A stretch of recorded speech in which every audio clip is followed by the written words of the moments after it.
बोलिए श्री प्राणनाथ प्यारे की जय। बोलिए श्री सद्गुरु महाराज की जय। सुंदर साथ जी, जो आज का टॉपिक है मंथन के लिए, वो है गलत एक्शन का सही रिएक्शन कैसे दें। जैसे कि कोई हमें बराबर गुस्सा दिलवा रहा है, कोई हमें बराबर जो है हमें पोक कर रहा है, बार बार आगे से आकर हमें छेड़ता है, या हमारे ऊपर कई ऐसे इल्जाम या टैग लगाते हैं जिसके हम हकदार नहीं हैं। तो ऐसे में हमें मालूम है कि ऐसे एक्शन के साथ हमेशा रिएक्शन जो है वो क्रोध का ही आता है। लेकिन अभी सुंदर साथ जी, इस पे बात हो रही है कि रॉन्ग एक्शन का राइट रिएक्शन कैसे आए, तो गलत क्रिया का सही प्रतिक्रिया कैसे की जाए, इस पे हम लोग आज बात करेंगे। बहुत ही कॉमन टॉपिक सुंदर साथ जी भेज रहे हैं, क्योंकि वाणी के ऊपर के टॉपिक कोई भी चौपाई दे दी, उसका मंथन भी अगर दे सकते हैं जगह जगह बार बार। कई बार बीच में ऐसे भी प्रसंग दिए गए हैं कि चौपाई दी गई, उसका मंथन करके सुंदर साथ ने अलग अलग बोला। लेकिन वाणी पढ़कर हमें जीवन में उतरना होता है सुंदर साथ जी। जीवन ही हमारी परीक्षा की पृष्ठभूमि होती है। तो ऐसे बहुत से प्रसंग जीवन में आते हैं जबकि हमारे साथ गलत क्रियाएं सामने आती है। लेकिन हम क्योंकि वाणी पढ़ते हैं, इसलिए हमें उसका सामना कैसे सही रूप में करें कि हमारा रिएक्शन एकदम राइट हो, जबकि क्रिया भले चाहे कितनी भी रॉन्ग हो।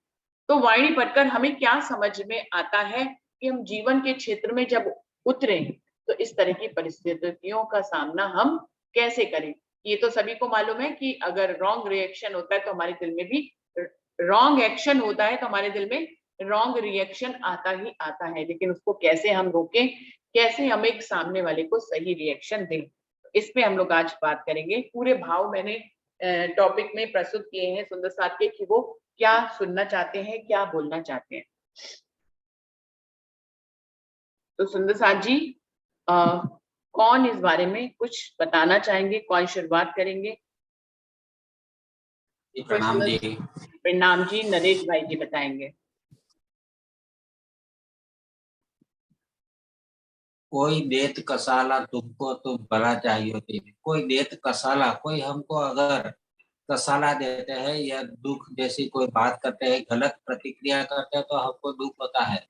लेकिन वो गलत प्रतिक्रिया करने वाला भी तो क्या है कि वो भी राजी महाराज के हुक्म से, और हमारा कोई ना कोई सुंदर साथी होगा, हम ही होंगे, हमारा स्वरूप ही होगा। तो कहने का मतलब है कि दो बात तो होती ही है कि कोई कसाना देता है, तो उसी पे हमको क्या करना है, तो भला चाहिए तीनों, उसी पे हमको उसी के जैसा बन के अगर हम वही बात करेंगे तो दोनों एक एक जैसा हो जाएगा। तो इसका मतलब है कि राजी महाराज ने बोला है कि कोई भी अगर आपको कसाला देता है, दुख देता है, गलत प्रतिक्रिया भी करते हैं, लेकिन सामने आपको क्या करना है, तो उसका भला ही चाहना है। तो अभी तो दीदी रूटीन में नहीं आया हूँ, थोड़ा बिजी में भी हूँ, तो इसलिए मैंने ये दो बात बताई कि बस हमको गलत प्रक्रिया से हमको गलत उत्तर नहीं देना है, हमको सही उत्तर ही देना है, हमको उसका भला ही चाहना है। ऐसा मेरा कुछ भाव आता है दीदी। प्रणाम जी। प्रणाम जी। तो नरेश भाई जी ने अपने शब्दों में हमें बताया, चौपाई का उदाहरण देते हुए, कि वो कहीं ना कहीं धनी के हुक्म के स्वरूप वो भी हैं और हम भी हुक्म के स्वरूप हैं। और वो अगर हमें कोई गलत एक्शन दे रहे हैं, तो हमें इस ज्ञान से खुद को संभालते हुए हमें उस समय उस ज्ञान को भूलना नहीं है। एक्चुअली होता क्या है कि पता सबको होता है कि हमें जवाब ऐसा देना है, लेकिन उस समय हम अपने ज्ञान को भूल जाते हैं गुस्से में, क्योंकि उनके गुस्से को हम भी आत्मसात कर लेते हैं, उस गुस्से में हम आ जाते हैं। तो गुस्से में तो ज्ञान वैसे भी नहीं रहता है, ज्ञान जो है वो कहीं और चला जाता है, हम गुस्से से ही भरे हुए रह जाते हैं और हम रॉन्ग रिएक्शन देते हैं। तो उस समय हमें अपने ज्ञान में से इस बात को समझना चाहिए कि वो हमारे ही स्वरूप है। धनी के हुक्म से ऐसी कोई बात हो रही है, मेरी परीक्षा लेने के लिए हो रही है, तो इस ज्ञान को लेते हुए हम उनका भी भला चाहेंगे और हम अपना सही रिएक्शन देंगे। कोई और सुंदर साथ इस बारे में बात करना चाहेंगे, अपने शब्दों में कहना चाहेंगे? सुरेश भाई, आप आएंगे?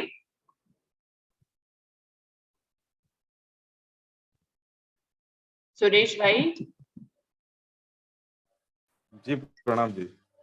प्रणाम जी। हाँ जी सुरेश भाई, आप कुछ कहना प्रणाम जी। चाहिए? प्रणाम जी।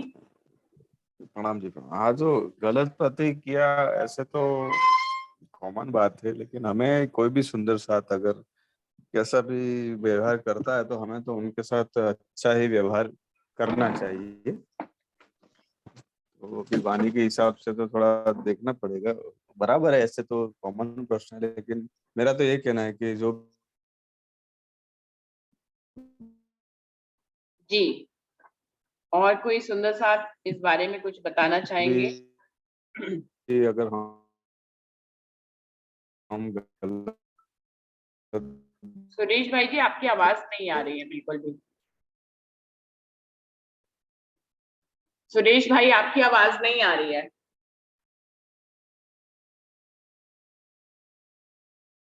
तो कोई और सुंदर कोई भी साथ। हमारे साथ कुछ भी गलत देखिए फिर आपका नेट काम नहीं कर रहा है। अच्छा, अभी तो चले गए। और कोई सुंदर साथ इस बारे में कुछ कहना चाहेंगे? शशि दीदी, आप कुछ कहेंगी? प्रणाम जी। दीदी मैं प्रणाम जी। तो वाणी की चुपाई से ये कि देत का सल्ला तुमको तुम भला चाहिए देना। हमें राज्य महाराज ने कहा ही नहीं कि बुरे के साथ बुरा ही करो, ना उसकी गलत जवाब का गलत ही उत्तर दो। बिल्कुल सही है ये तो। प्रणाम जी। प्रणाम जी, ये तो टॉपिक में ही है। लेकिन क्या हम ऐसा कर पा रहे हैं सुंदर साथ जी कभी, कि हम इसमें असफल हो जाते हैं? कभी कभी हो भी जाते हैं, कभी कभी नहीं भी। कभी कई कभी बार ज्ञान हम याद आ गलत जाता है भी। और कभी कभी गुस्से में ज्ञान जो है वो भूल जाते हैं हम। वर्षा, आप आओगे? प्रणाम जी। सभी प्रणाम सुंदर साथ जी। जी के चरणों में प्रेम प्रणाम जी। दीदी इस टॉपिक पे तो मतलब मैं क्या कहूँ समझ नहीं आता, क्योंकि पूरी तरह से तो मतलब मैं इस पे नहीं उतरी। लेकिन हाँ ये बात जरूर है भाई, जो लोग परेशान करते हैं मैं उन्हें इग्नोर करती हूँ। मैं मतलब उनसे दूरी बनाए रखती हूँ। मेरे को तो यही बेस्ट तरीका लगता है, ना उनके संपर्क में जाओ और ना ही फिर कुछ कहना पड़ेगा।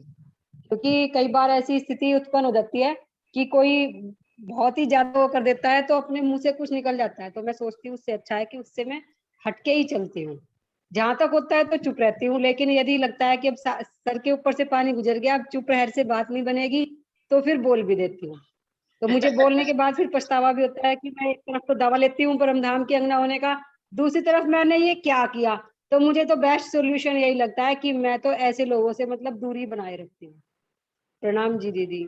प्रणाम जी। तो वर्षा ने बिल्कुल दिल का भाव सच्चे दिल से बताया है कि वो बहुत कंट्रोल करती है, लेकिन जब कभी पानी कोई बारी बार ऐसी बात करता है तो वो बोल भी देती है और फिर उसको खुद ही पछताना पड़ता है। तो इसलिए वो कहती है कि मैं तो ऐसे लोगों को इग्नोर करके चलती हूँ, उनके करीब नहीं जाते। लेकिन वर्षा, अगर ऐसे लोग आपके साथ ही रहते हो हर समय तो क्या करोगे? बस दीदी उसमें भी यही है कि कभी जवाब दे देती हूँ तो कभी चुप जाती हूँ। अगर लगता है कि खामोशी से बात बन रही है तो ज्यादा अच्छा, और नहीं बन तो फिर बोलना ही पड़ता है, मजबूरी है, क्या करे जानने वाले को। तो ये भी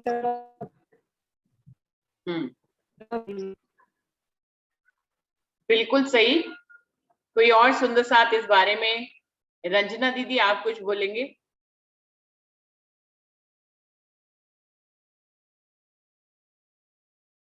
रंजना दीदी। प्रणाम जी। मैं ये बोलूंगी कि जिस ब्रह्मांड में आए हैं ना हम, हमें यहाँ सब तरह से लोग मिलेंगे, हमारे अंदर भी सब कुछ है। 14 तबक हमारे अंदर ही है, हम किसी को क्या कहेंगे, क्योंकि हम भी जीव सृष्टि है, ब्रह्म सृष्टि है, ईश्वर सृष्टि है। और राज्य की तरफ देखें तो फिर तो कुछ भी नहीं बोलना, हमें चुप रहना, क्योंकि तुम अपनी बात किसी को नहीं समझा पाओगे। वो जैसे बिहेव कर रहा है, आगे तुम भी वैसा करोगे तो फिर तो कोई फायदा नहीं ना। पर जब ये बात दिल में आ गई ना कि मेरे पिया जी की लीला है, मेरे धनी का ब्रह्मांड है, तेरा भाना सब मीठा लागे, कि बस तू ही है, चुप रहना ही सबसे बेहतर। चुप रहने में ही हमारा मजा है और हमारी मस्ती है, क्योंकि बोलेंगे तो टिट फॉर टैट हो जाएगा ना, उसका कोई फायदा नहीं, क्योंकि उसको भी राज्य चला रहे हैं और तुमको भी राज्य चला रहे हैं। इस ब्रह्मांड को चलाने वाले तो राज्य महाराज जी हैं। लड़ाई में तो कुछ है ही नहीं और रूहों को तो लड़ना ही नहीं है। अगर तुम राज्य के हो, अगर तुम दावा करते हो कि मैं राज्य की हूँ, तो फिर लड़ाई में तो कोई फायदा ही नहीं। लड़ लड़ जात दुनिया ही लड़ रही है, तो फिर अगर हम भी लड़ेंगे तो हमारे में और उनमें क्या फर्क रहेगा। इसलिए चुप रहो और सुखी रहो और अपनी मस्ती में जियो, यही हमारा उसूल है। मस्त रहो। प्रणाम जी। मस्त राम मस्ती में, आग लगे बस्ती में। हम अपनी मस्ती में फिक्र हैं, आप अपने क्रोध में जलते रहो तो जलते रहो। सामने क्रोध वाले करने से क्या होता है? क्रोध करने से क्या मिलता है? कुछ भी नहीं मिलता इंसान को, कुछ भी। जो तुम्हारे अंदर की मस्ती खत्म हो जाती है क्रोध में, तो आता है गुस्सा, ये नहीं है कि नहीं आता, आता है।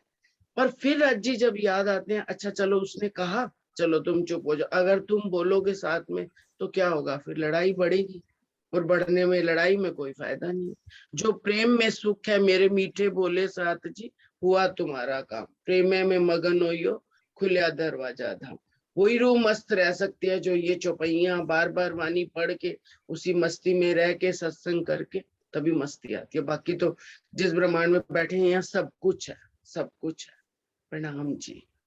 प्रणाम जी। सोनिया मेहता जी सुंदर साथ जी आए हुए हैं, उन्होंने ज्वाइन किया है। आप आए सुंदर साथ जी, अपना वीडियो खोले और माइक खोले, हम लोग आपको प्रणाम करना चाहते हैं और दर्शन करना चाहते हैं। सोनिया मेहता जी, सोनिया दीदी,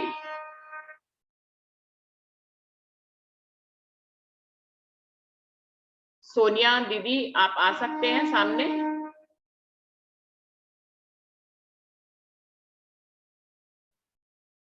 मुझे लगता है उन तक मेरी आवाज नहीं पहुंच रही है। हम लोग अपने टॉपिक पे आगे बढ़ते हैं। शारदा भाभी, आप कुछ कहना चाहोगे? हाँ, अभी मैं कहना चाहूंगी, प्रणाम। पहले तो यही मैं कहना चाहती, जैसे जैसे हम रूहें अपने अस्तित्व को पहचान लेती हैं कि हमारे सिर्फ राज्य से नाता है, हमें 14 तबक से कुछ नहीं लेना, ये ब्रह्मांड हमारे लिए नहीं है। तो मेरे ख्याल से वो रूहें तो ऐसी भी बड़ी शांत रहती, कहते हैं ना, जो रूह से, जो पिया की प्यारी हो, 14 तबक से रे न्यारी, उनको कोई मतलब नहीं है। बोलता है बोल लो, या हम तो अपने श्री जी के चरणों में हैं और वहीं रहते हैं। उन्हीं का इश्क, उन्हीं की लाल लज्जत में पल रहे हैं। हमें इस दुनिया से कुछ नहीं लेना, तुम बोलते बोल लो। हमारे राज्य हमेशा हमारे साथ रक्षक बन के खड़े हुए हैं, हमारी रक्षा ही करेंगे। हमारे तुम्हारे कहने से हमारे कोई असर नहीं होने वाला। तो छोटी नींद में कहना चाहती हूँ कि जो इल्म से राज्य से जुड़ जाते हैं और अपने पिया को पहचान लेती हैं, तो मुझे लगता है वो गुस्सा करती ही नहीं है। गुस्सा तो क्या करती है, मतलब वो सुनती ही नहीं है, मतलब किसी गलत बात को सुन के इग्नोर कर देती है। उनको नहीं, मतलब कहते कहने दो, या हमारे क्या फर्क पड़ना है, हम कौन से यहाँ के, हमारा तो धाम भी निधाम है, हम तो अपने पिया के प्रेम में डूबी रहने वाली है मोमिन। हमें इन चीजों से कोई मतलब नहीं है। अगर वो बोल के बड़ा बन जाता है तो बनने दो, हम तो उससे बड़े हैं, लेकिन हमारी पहचान ही अलग है। तो ये कहना चाहती हूँ, जो वाणी से, इश्क से राज्य के चरणों में जुड़ा हुआ है, उनको इन चीजों से कोई फर्क नहीं पड़ता। जैसे उन्होंने चौपाई बताई, कोई देत का साला तुमको भला चाहिए, ठीक है, हम वैसे सुन के इग्नोर करके अपने पिया के चरणों में मस्त रहते हैं। प्रणाम।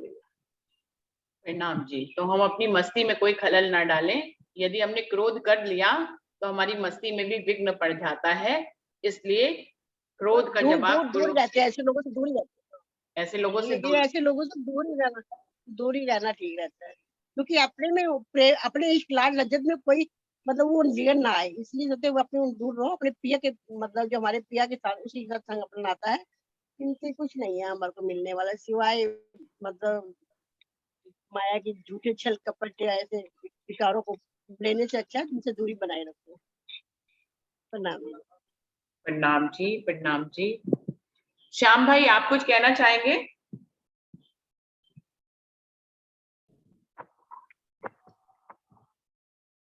प्रणाम जी दीदी। प्रणाम जी। तो क्या होता है, इसमें स्वभाव होता है, स्वभाव जैसा होता है जिसका वो स्वभाव नहीं बदल सकते किसी का। बस उससे बचने के लिए यही है कि जैसे अपना, कैसे बताऊं आपको, x का मान 0 हो जाता है तो x मतलब सवाल छोड़ ही दिया जाता है। मान लो अगर x का मान 0 हो गया तो हमें क्या करना चाहिए, उसको टाइम के हिसाब से छोड़ ही देना चाहिए। हमारे पास जितना टाइम है उतने टाइम में अगर हम न पहुँच गए हमारा दूसरा काम बिगड़ जाएगा। हम सोचे कि हम हमारी चाय में बिस्किट टूट गया और हम बिस्किट से उठाएं तो जो हाथ में है बिस्किट वो भी चला जाएगा साथ। और अगर कोई हमारी बीमारी है या कोई कोर्ट कचहरी का काम है उसको तो हम ठीक कर सकते हैं, दवाइयों से ठीक कर देंगे, अदालत में जाके हम तस्वीर करके एग्रीमेंट सब कुछ करके छोड़ सकते हैं उसको। लेकिन जो स्वभाव है किसी का वो हम बदल नहीं सकते, उसको हमें छोड़ना ही पड़ेगा। बिच्छू का स्वभाव होता है डंक मारना। हम चाहे भला ही वो पानी में पड़ा हो उसको उठाने की कोशिश करें तो वो मारेगा, ये नहीं सोचेगा कि हमको बचा रहे हैं, ये हमको प्यार कर रहे हैं तो हमें ना मारें। वो मारेगा आपको, अगर वो उसका दाव पड़ गया तो आपको मार ही देगा, भला ही आप पानी में से बचा रहे हो उसको। तो इसका मतलब यही है सीधा कि हमें छोड़ ही देना चाहिए। प्रणाम जी। प्रणाम जी। डॉली दीदी, आप कुछ कहेंगे इस बारे में? प्रणाम जी। हाँ, प्रणाम जी।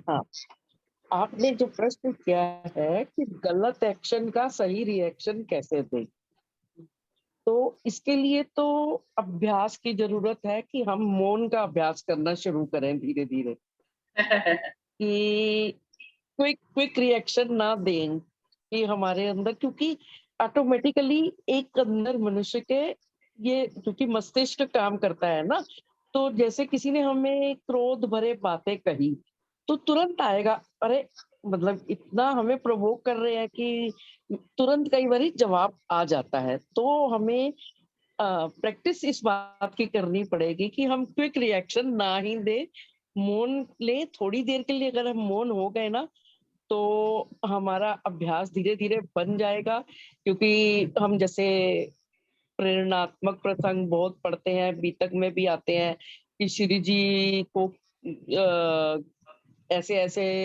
सुंदर साध्वी बिहारी जी भी कितना उनका अपमान करते थे, लेकिन उन्होंने तो सदैव उनका सम्मान ही किया। लेकिन बाद में धीरे धीरे जब बात नहीं बनी तो दूरी बना ली।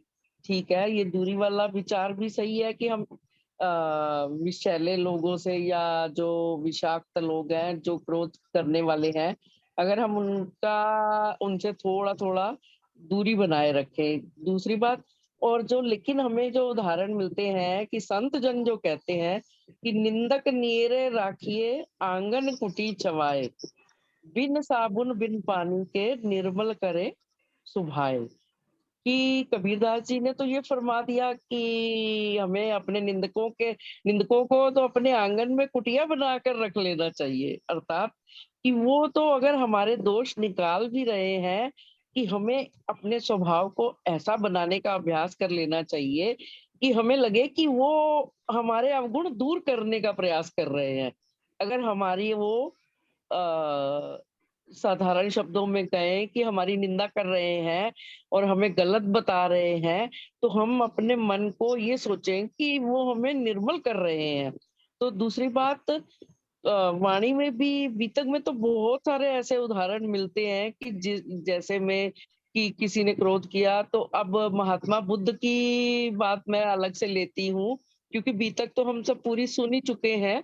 तो बुद्ध जी के भी ऐसे ही अनेक लोगों से सामना हो जाता था कि लोग उन्हें अपशब्द कह के चले जाते थे। उनके शिष्यों को क्रोध आ जाता था कि आपको वो ऐसा भला बुरा कह रहे हैं, तो आपने उनको तब भी प्रेम भरे व्यवहार से ही करते रहे।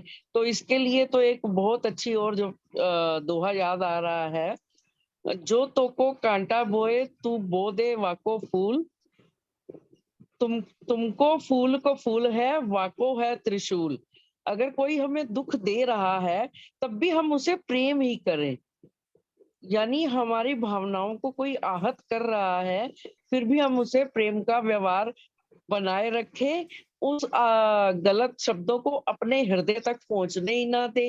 तो फिर वो क्या होता है कि वो अपने ही शब्दों से एक समय ऐसा आएगा कि वो स्वयं ही आहत होगा, कि अरे मेरे को तो कोई रिएक्शन ही नहीं मिल रहा, तो ये तो गलत हो गया, कि वो स्वयं चिंतन के लिए विवश हो जाएगा कि मुझ ऐसा हम अपना स्वभाव ऐसा बनाने का प्रयास करें कि हमारी वजह से जो अपशब्द बोलने वाला भी है वो भी चिंतन करने लग जाए कि अरे हाँ, कि मुझे भी अपने स्वभाव को निर्मल करना है। आज भी काफी लोग भी ऐसे दिखते हैं संत प्रवृत्ति के कि उनका कोई कितना भी अपमान कर दे लेकिन वो अपने हृदय तक उस अपमान को ले ही नहीं जाते। इसीलिए कहते हैं ना, someone hurts you, don't take it to your heart, कि उसके जो आघात वाले शब्द हैं उनको अपने पास तक हम आने ही ना दें। लेकिन ऐसा तो अभ्यास से ही होता है। हम मौन का अभ्यास करना प्रारंभ करना पड़ेगा हमें, कि रिएक्शन ना दें। हम क्विक रिएक्शन वाली जो अपनी भावना है उस पे संयम करने का प्रयास करेंगे तो ही हम धीरे धीरे गलत एक्शन का रिएक्शन अच्छे तरीके से दे पाएंगे। बस मेरा तो इतना ही मानना है। शेष सब, आज तो ज्ञान का इतना प्रसार हो चुका है कि हर स्थान पर अच्छे अच्छे वाक्य भी पढ़ने को मिल जाते हैं। तो नसाद जी, हम सबको बस अभ्यास करना है कि अगर कोई हमें उत्तेजित कर रहा है, क्रोध दिला रहा है, तो भी हम, क्योंकि श्री जी की वाणी जो है वो कहती है, दुष्टाई सबों की संघारती, सुख अखंड आनंद विस्तारती। तो इसलिए हमें किसी से नफरत भी नहीं करनी, लेकिन दुष्टता को समाप्त कैसे करना है, प्रेम भरे शब्दों से हमें उसके क्रोध को भी जीतने का प्रयास करना है। प्रणाम जी। प्रणाम जी। तो डॉली दीदी ने बहुत ही सुंदर शब्दों में अपने संदेश को सुनाया कि हमें प्रैक्टिस पे लग जाना चाहिए। आज से ही जरूरी नहीं है कि इस प्रैक्टिस में हम बहुत जल्दी सफल हो जाएं, लेकिन हम शुरू कर सकते हैं तो अंत तो हो ही जाएगा। शुरुआत होगी तो अंत भी होगा। शायद हमें कुछ समय लग जाए, लेकिन हम अगर प्रैक्टिस शुरू करेंगे तो ऐसा रिएक्शन, प्रेम भरा रिएक्शन हम दे सकते हैं। और अगर प्रेम भरे रिएक्शन तक भी नहीं पहुंचे तो कम से कम उनके बुरे रिएक्शन को अपने दिल तक ना पहुंचने दें। इस परिस्थिति तक शायद हम खुद को पहुंचा पाए। तो उनके संदेश को मैंने इसी ढंग से आत्मसात किया है कि हम प्रेम का रिएक्शन दे पाए या ना दे पाए, लेकिन उनके बुरे एक्शन को हम अपने दिल तक ना पहुंचने दें। इसकी हमें प्रैक्टिस करनी चाहिए और उनका एक्शन का रिएक्शन देने में थोड़ा सा वक्त लें। उसी समय ही जो हमारा मन आतुर हो जाता है जवाब देने के लिए, उसकी प्रक्रिया को हमें रोकना होगा। हमें थोड़ा सा अंतराल डालना होगा। फिर हम थोड़े समय के बाद अगर रिएक्शन देंगे तब तक हम ज्ञान से थोड़े से खुद को भर पाएंगे, और जब ज्ञान से भर पाएंगे तो हमारा रिएक्शन ऑटोमेटिकली सुंदर ही निकलेगा। वो जो उसी समय निकलता है वो थोड़ा सा बुरा हो जाता है, लेकिन जब हम ज्ञान से आत्मसात करके थोड़ा समय अंतराल डालकर रिएक्शन देंगे तो वो मुझे लगता है कि वो सटीक रिएक्शन आएगा। जी जी, बिल्कुल सही आपने एक्सप्लेन कर दिया। हाँ जी। और कोई सुंदर साथ इस बारे में कुछ कहना चाहेंगे? जिसके भी दिल में कोई एग्जाम्पल आ रहा हो, किसी भी संत महात्मा का, किसी भी ब्रह्म मुनि का, गौतम बुद्ध का क्या नाम है, और महावीर का। अभी तो बहुत बीके शिवानी इस पे बहुत अच्छा बोलती हैं, तो किसी को भी कोई भी उदाहरण समझ में आ रहा है तो वो दे सकता है इसके लिए। किसी भी सुंदर साथ को कुछ और समझ में आ रहा हो तो अपना खुद से वो आगे आए।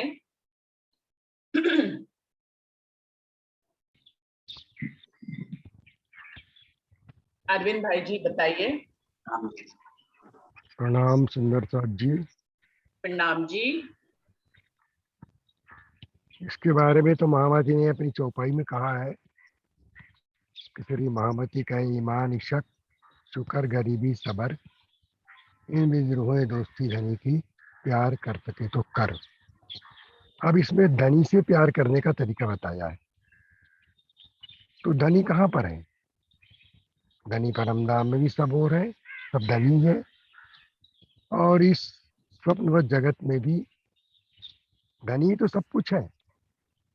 जो हमारी निंदा करता है वो भी धनी है, जो हमारी प्रशंसा करता है वो भी धनी है।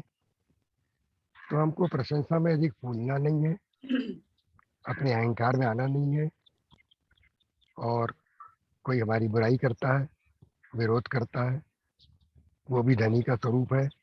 इसलिए हमें तो धनी से दोस्ती करना है, उसके हर स्वरूप से दोस्ती करना है हमको। तो उसके लिए क्या है, शुक्रगुजार होना पड़ेगा धनी का, ईमान रखना पड़ेगा, सब्र रखना पड़ेगा। सब्र, संतोष, जैसे दाली जी ने कहा कि तुरंत उत्तर नहीं देना है उसका, क्रोध का उत्तर क्रोध से न दें, उसका उत्तर हम शालीनता से दे सकते हैं। और अगर हम उस समय नहीं मानो सूझ रहा है तो कुछ देर बाद उस बात को वहीं खत्म करके और बाद में फिर उस विषय को निकाल करके कि आपने ऐसा कहा, मेरे विचार ये है, इस प्रकार से शालीनता से उसको हम समझ सकते हैं। ये हमारे जीवन में तो पल पल होता रहा है, और जब से तारतम्य मिला है तब से तो बहुत ही ज्यादा हो गया है। क्योंकि कोई भी जब कहता है हमारी बात नहीं मानता, तो हमारे मुंह से ये निकलता है कि तुम हमारी बात नहीं मानते तो चलो हम तुम्हारी बात मान लेते हैं। क्योंकि उसकी बात मानने में भी कहीं कहीं हमारी धनी की लीलाई शामिल रहती है। तो हम जब धनी की लीला को अपनी आंखों से सब जगह देख रहे हैं, दिल से देख रहे हैं, हृदय से देख रहे हैं, सब जगह, तो ये सारे प्रसंग जो है ना धनी की लीला से संबंधित है। इसलिए मुझे तो किसी प्रकार की तकलीफ नहीं आती, और कोई तकलीफ देता भी है मान लो किसी प्रकार से मुझे, तो मैं उसको क्या कहता हूँ, गुड लक। अब उसको गुड लक बोलना और सबको गुड लक बोलना, तो ये गुड लक की हमारी बात किसको लगेगी, किस लिए गुड लक साबित होगी? जब हम गुड बनेंगे, हम अच्छे बनेंगे, तो हमारा अभिवादन, शुभकामनाएं जो है वो गुड होंगी। जब हम गुड रहेंगे तब, अगर मैं बैड रहूंगा तो मेरी शुभकामनाएं गुड कैसे लगे किसी को? इसलिए मैंने जब से बोलना शुरू किया है, कई सालों से, सबको मैं गुड लक कहता हूँ। तो मुझे गुड रहना बहुत जरूरी है, और गुड रहना तो महामती प्राणनाथ की वाणी में ब्रह्मात्माओं के लक्षण ही है। उनको अच्छा ही रहना है, खराब रहना ही नहीं है। खराब रहना हमारी थ्योरी में है ही नहीं। कहीं एक स्कूल में लिखा हुआ था कि झूठ बोलना महापाप है। तो एक बच्चा स्कूल में पहली बार गया, तो झूठ बोलना महापाप है, तो ये झूठ क्या होता है सर जी, उसने पहली बार पूछा। तो उसने सर ने कहा कि भाई जो नहीं है उसको है करके प्रमाणित करने की प्रक्रिया जो है वो झूठ कहलाती है। तो बच्चा कहता है कि फिर स्कूल में ये सिखाया क्यों जाता है, जो है वही सिखाओ ना, नहीं है बोलना क्यों सिखाना, उसको प्रूव करने की क्या जरूरत है। तब से मेरे ख्याल से स्कूलों में आजकल लिखना बंद हो गया, आजकल झूठ बोलना महापाप है, ये लिखना बंद हो गया आजकल। अब मैं किसी स्कूल में देखता नहीं। ये मेरे ख्याल से घटना मोहनदास करमचंद गांधी की है, जो बचपन में स्कूल गए थे और पहली बार कहते हैं, तब से झूठ बोलना महापाप है लिखना बंद हो गया। और मोहनदास करमचंद गांधी जो है वो अपने प्रणामी धर्म से संबंधित है। पोरबंदर में उसका मंदिर है उनके घर के पास, गुजरात में हमने देखा हुआ है। और साथ साथ उन्होंने ये भी कहा है कि कोई अगर तुम्हारे गाल पे एक तमाचा मारे तो तुम दूसरा गाल उसके सामने कर दो। तो शर्म के मारे वो दूसरे गाल पे तमाचा नहीं मारेगा। जहां तक 100% मेरा विश्वास है कि वो नहीं मारता, क्योंकि एक बार में मारने में आपने उसको बोल दिया और मार, तो फिर प्रॉब्लम सॉल्व हो गया वहां पर। इस प्रकार से हमको क्रोध का उत्तर क्रोध से न दे करके शालीनता देना है, और फिर दूसरे के अंदर में बुराई देखने के बजाय हम उसके अंदर के अवगुणों के बजाय उसके अंदर जो गुण है उसको उजागर करते हुए हम उसके संपर्क में हमेशा उसके गुणों की तारीफ करते रहे, बखान करते रहे, तो मेरे ख्याल से वो धीरे धीरे अपने अवगुणों से हटता जा रहा है, और हम उसको चेंज कर सकते हैं। और बदलाव आने के लिए 4 प्रकार के संबंध मुझे तो पहले ही मालूम है, परिवार, मित्र, गुरुजन और परमात्मा। सबके साथ हमारा संबंध इसी प्रकार होना चाहिए। परिवार में भी ये होना चाहिए, ये प्रैक्टिस, मित्रों में भी ये प्रैक्टिस हो जाए। और गुरुजन भी कई बार हमको ऐसे अपशब्द बोल देते हैं, कई बार उनके मुंह से निकल जाता है क्योंकि वो भी रहने की लीला का एक अंग है। तो फिर हमको उनके ऊपर नाराज नहीं होना चाहिए, उन्होंने ऐसा क्यों बोला, मैं तो सब कुछ कर रही थी अपने मन से, लेकिन मेरा अपमान उन्होंने किया सबके बीच में। इसका उदाहरण बीतक में भी आता है कई बार ना, तो सबके सामने मुझे क्यों कहते हो, अलग से बोल दिया करो।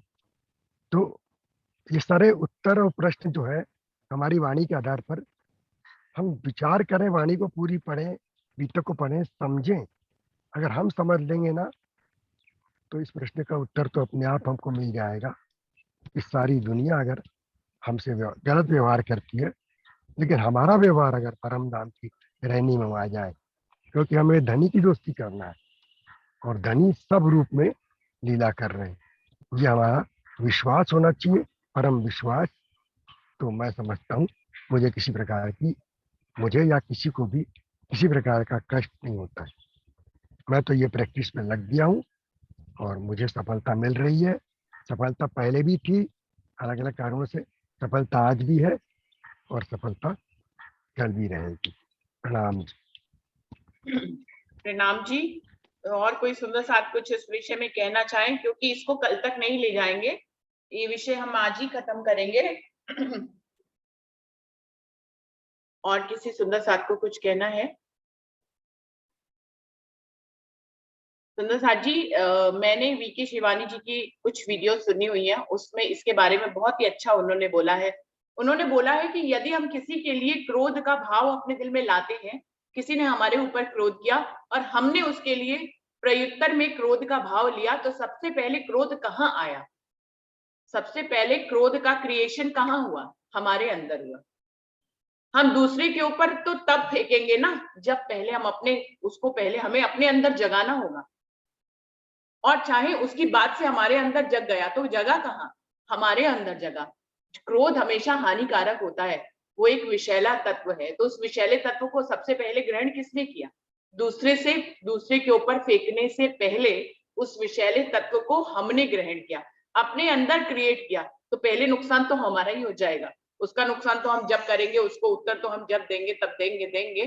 तो हमें इस ज्ञान को पे खुद को लाना चाहिए कि हम अपना बुरा खुद ही कर रहे हैं, क्योंकि हम क्रोध का क्रिएशन अपने अंदर पहले कर रहे हैं। उसको देने के लिए, उसके पात्र में डालने के लिए पहले उसको हम अपने पात्र में लेते हैं, फिर हम किसी को देते हैं। तो कहीं ना कहीं हम अपना नुकसान पहले ही कर रहे हैं, अपने अंदर विषैले तत्व को पैदा कर रहे हैं, और वो हमारे अंगों का नाश कर रहा है, हमारी बुद्धि का नाश करता है। तभी तो हम रिएक्शन दे देते हैं।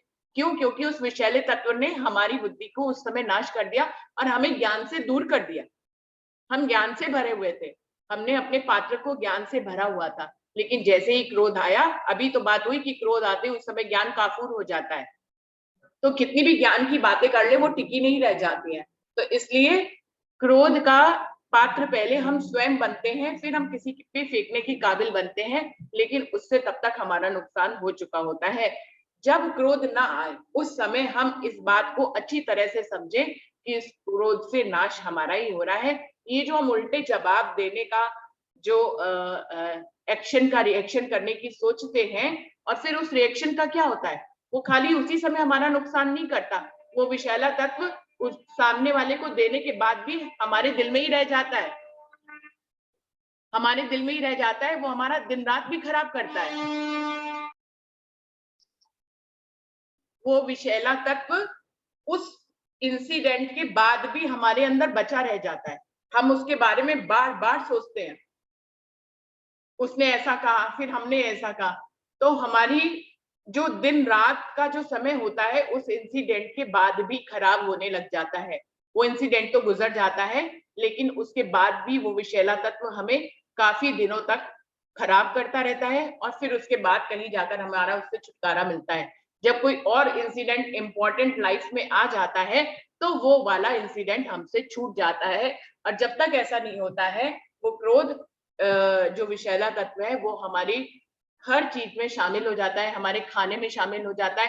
तो इस तरह से वो दूसरों तक, हमारे परिवार तक भी पहुंच जाता है। ऐसा वीके शिवानी कहती है कि जब हम क्रोध में खाना बनाते हैं या हम क्रोध में कोई काम करते हैं, वो इंसिडेंट गुजरने के बाद तो वो क्रोध को हम फिर स्प्रेड भी करना शुरू कर देते हैं।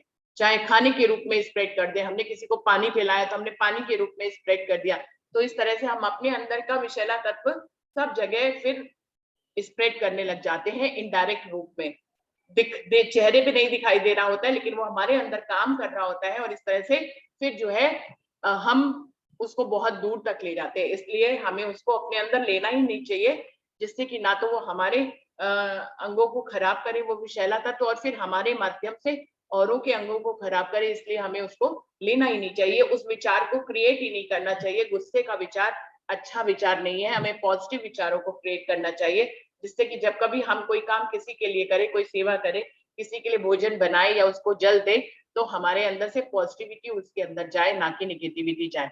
तो इस कोई भी एक इंसिडेंट को गुजर जाने देना चाहिए, डॉली दीदी की तरह उसका हमें मंथन करना चाहिए, और फिर हमें एक अच्छा रिएक्शन देना चाहिए, ना कि जैसा उसने कहा हमें वैसा ही रिएक्शन देना चाहिए। तो इसमें सही बात है कि प्रैक्टिस की बहुत जरूरत है। ज्ञान उस समय काफूर हो जाता है, हमसे अलग हो जाता है, हम चाहे जितने भी ज्ञान से भरे हुए हों, तो इसलिए हमें समय ले लेना चाहिए। इसकी हमें प्रैक्टिस करनी चाहिए कि जैसे ही समय का अंतराल होता है, वैसे ही जो गुस्सा एकदम से दूध उबलने जैसा, उफान जैसा हमारे अंदर आता है, वो समय घटित होने पर वो थोड़ा सा ठंडा हो जाता है, हमारे अंदर थोड़ा सा ज्ञान आ जाता है, जो ज्ञान से हम भरे हुए थे हम उसको बाहर निकाल पाते हैं, और ज्ञान से सोच समझ के रिएक्शन हम देंगे तो अति उत्तम होगा। यही अच्छा सा समझ में आता है कि हमें थोड़ा सा प्रैक्टिस करनी चाहिए, और उस घटना को घटित होने देना चाहिए, उसको दृष्टा बनकर देखना चाहिए, और उसके बारे में बाद में थोड़ा समय गुजर जाने के बाद 2 घंटे 3 घंटे उस परिस्थिति के गुजर जाने के बाद हमें आत्ममंथन करते हुए, किसी ने कुछ भी कितना भी गुस्सा किया हो, उसका रिएक्शन हमें तुरंत न देकर थोड़े समय अंतराल के बाद देंगे तो ज्यादा बेहतर है। ये सबसे सरल और सुगम मार्ग मुझे समझ में आया कि हमें प्रैक्टिस करनी चाहिए उस समय को गुजार देने की। वो समय गुजर जाएगा तो हम भी, उफान नहीं होगा हमारे अंदर क्रोध का, और वो बैठ जाएगा, उसको बैठने का समय देना चाहिए, और फिर अच्छी तरह से ज्ञान से भरकर हमें एक्शन का रिएक्शन देना चाहिए। ये बात आई है, एक्शन का रिएक्शन देना चाहिए, लेकिन कैसा रिएक्शन देना चाहिए ये हमें थोड़ी देर प्रैक्टिस करके समय को गुजारने के बाद ज्यादा बेहतर समझ में आएगा, तो हम परिस्थिति के अनुसार एक सही रिएक्शन दे पाएंगे। ये बात मुझे समझ में आती है। कोई और सुंदर साथ कुछ कहना चाहेंगे?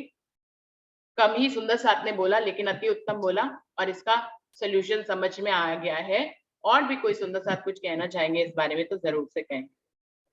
अभी 2 मिनट का समय है सुंदर साथ जी। और कोई सुंदर साथ कुछ कहना चाहेंगे? जी प्रणाम जी। प्रणाम जी। नरेश भाई जी आप कहें। इससे ये जो प्रतिक्रिया के बारे में हम बात कर रहे हैं, तो सुरता एक ही राखिए मूल बिलावे भाई। बस हमारी सुरता अगर परमधाम में राजी महाराज के चरणों में रहेगी, कहने का मतलब कि बानी हमारे साथ रहेगी, बानी की हर बात हर ज्ञान हमारे साथ रहेगा, तो हम ये जो गलत करते हैं सामने वाला, तो भी जो प्रतिक्रिया देनी होती है तो वो प्रतिक्रिया गलत नहीं हो सकती, क्योंकि वह भले ही सामने वाला सुंदर साथ है, वो भी गलत प्रतिक्रिया करता है, तो वो इस टाइम उनके पास जो ज्ञान है वो लुप्त हो जाता है, और अंदर से ही वो क्रोध आ जाता है, अहंकार आ जाता है, कुछ न कुछ गलत प्रतिक्रिया आ जाती है। और सामने वाला जो है, तो सामने वाले में राजी महाराज